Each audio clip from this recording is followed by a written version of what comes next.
안녕하세요 여러분, 순도사입니다. 요즘 사는 건 어떤가요? 하루하루의 일상이 그냥 평탄한 삶이면 참 좋겠다는 생각이 드는 순간입니다. 지난 시간에 우리는 아브라함에 대한 이야기를 살펴보았죠.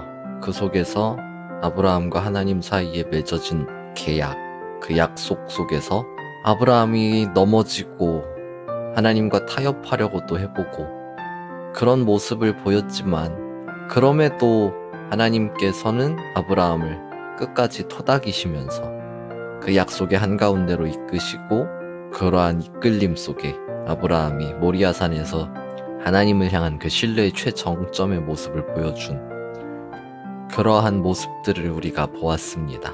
오늘 우리는 두 번째 족장 이삭에 대해서 한번 이야기를 볼까 해요.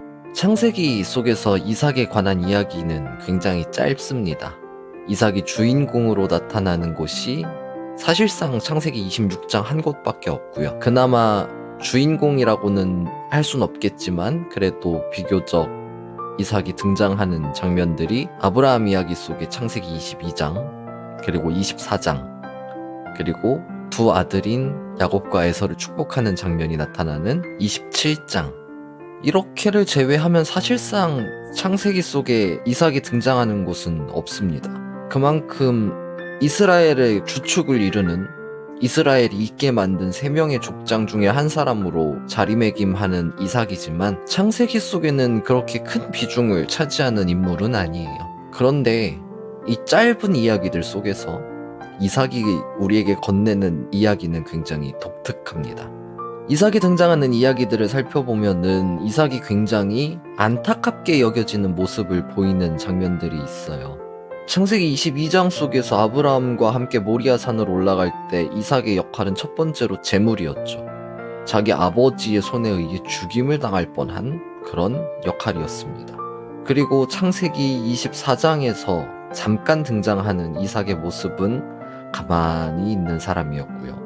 26장에서 나타나는 이삭의 모습은 도망치기에 급급해 보이는 그런 모습이었습니다. 아비멜렉이라는 당시 한 도시국가의 왕, 그 왕의 부하들이 이삭이 우물을 팔 때마다 그냥 시비를 거는 거예요. 그때마다 이삭은 뭔가 액션을 취한 게 아니라 그냥 다른 곳으로 옮겨갑니다. 그렇게 미련한 모습처럼 보일 때도 있고 안타깝게 보일 때도 있고 또 편협적인 모습도 있습니다. 쌍둥이 두 아들인 에서와 야곱의 관계 속에서 첫째인 에서만을 더 사랑했던 그런 편협적인 모습도 보이고 있죠. 그래도 한 명의 족장으로서 그러한 이삭을 좀 변호하고 옹호해보면 이렇게 볼 수 있지 않을까 생각을 해봐요. 이삭은 자기 아버지인 아브라함으로 인해 얻은 트라우마가 심했던 사람. 그 트라우마에서 나오기 어려웠던 사람. 그래서 그렇게 행동했던 것은 아닐까 하는 생각을 한번 해보게 됩니다. 자기 아버지는 100살에 자기를 낳아요. 그런데 그렇게 어렵게 얻은 그 아들인 자신을 죽이기 위해 자기를 묶어서 제단 위에 올리고 칼을 빼어든 채로 자신을 찌르려 하는 그 모습을 한번 생각해 보자고요.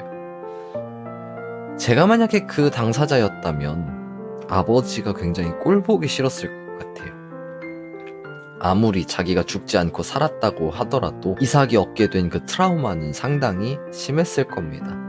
그래서 창세기 22장 19절을 보면은 브엘세바로 돌아가는 장면을 이야기할 때 주어가 아브라함만 나타나는 걸 보고선 어떤 학자들은 여기서 아브라함과 이삭이 떨어져서 서로 갈라져서 각기 자기들의 길을 갔다 라고 설명을 하기도 합니다. 아무튼 엄청난 트라우마를 지니고 있던 사람, 그 어떤 사람도 믿기 힘들었을 사람, 그에게 아버지가 준비한 아내 리브가가 다가오고 어머니인 사라를 잃은 슬픔 속에 잠겨있던 이삭은 그 아내 리브가를 통해 굉장히 큰 위로를 얻었던 것 같아요. 그러면서 족장으로서 한 명의 주체적인 인물로서 일어나기 시작합니다. 그러한 가운데 이삭이 마주하는 사건들은 그의 심기를 굉장히 많이 긁었을 거예요.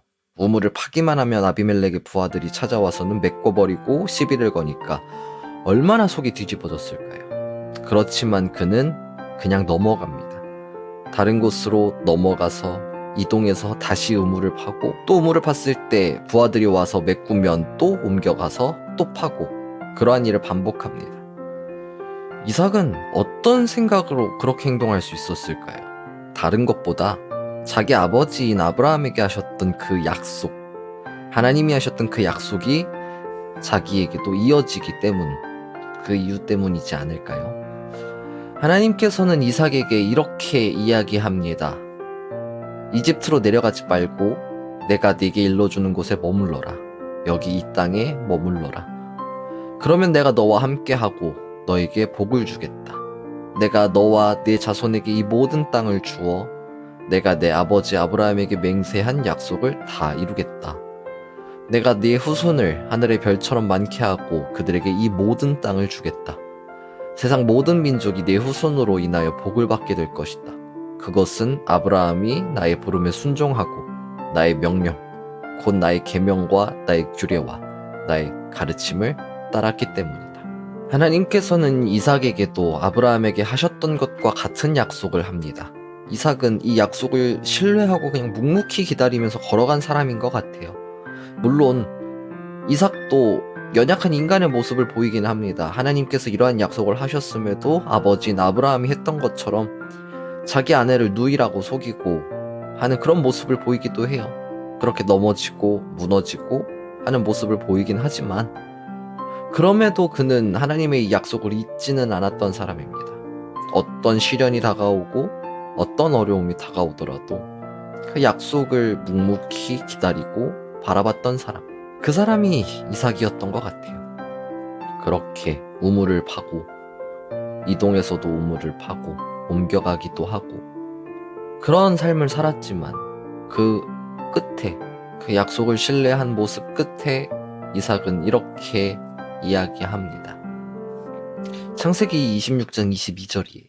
이삭이 그곳을 떠나 또 다른 우물을 팠다. 그러나 이번에는 그 우물을 두고 다툼이 일지 않았다. 그래서 이삭은 그 우물의 이름을 르호봇이라고 하고 이렇게 말했다.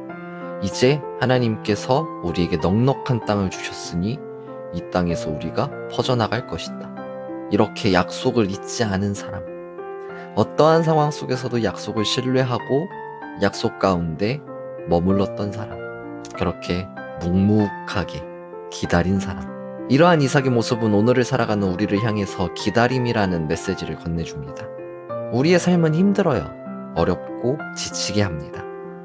그렇지만 하나님께서는 우리에게 분명하게 약속하셨습니다. 우리에게 샬롬을 주시기로 말이죠. 그 약속 앞에 묵묵히 기다려보고 묵묵히 하나님의 움직임을 마주해보자고요. 그러한 우리를 향해서 하나님께서는 손길을 내미시고 우리의 삶을 만지실 겁니다.